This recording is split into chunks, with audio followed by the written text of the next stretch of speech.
I've always been a performer. I used to actually go and drag my poor parents to musical theater auditions, and I'm tone deaf. So I tried to get singing lessons, and the woman actually called my mother and said, "We don't feel right taking your money."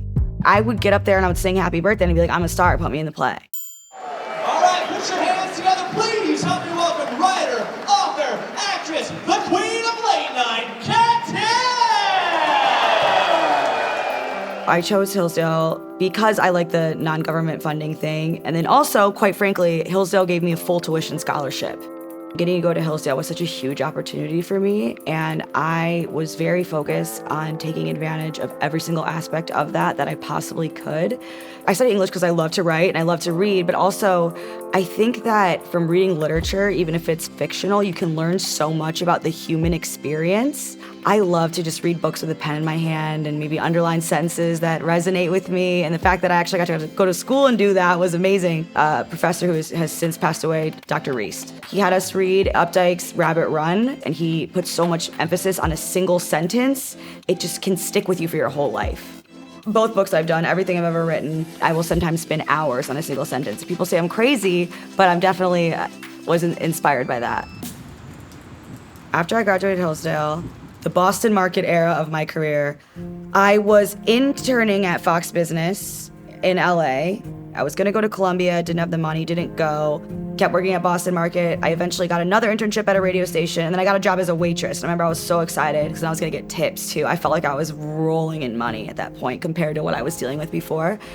But it was rough, and I kept going because I felt like there was something greater than me. I felt like I had a purpose greater than myself.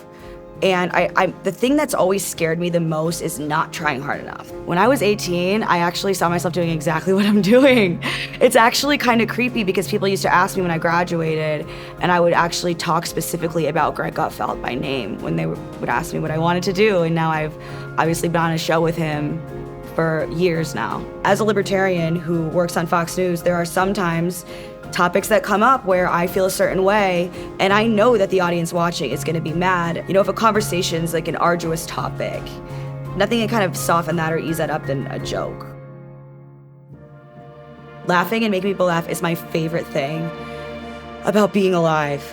I wrote a chapter in my book called Comedy is My Religion. I found that getting on stage and making jokes about the things that were making me feel so powerless in my life gave me a sense of power over those things. We have so much that we could be connecting on, but I think there's a lot of fear about saying the wrong thing, particularly when it comes to a traumatic topic. You know, my mom died almost 10 years ago now, and it was devastating, but it was also isolating because people in my life, I felt like they were so scared of saying the wrong thing that they just like didn't want to talk to me, or they were being like so weird around me, and that was not helpful to me. And at first I would get so uncomfortable, like Mother's Day, for example. Oh, what are you doing for Mother's Day? I'll be like, well, not much. And if I say something like that, you know, people laugh and then the conversation gets normal again. So whenever someone says to me that, oh, I'm so sorry, I just say, it's okay, you didn't kill her.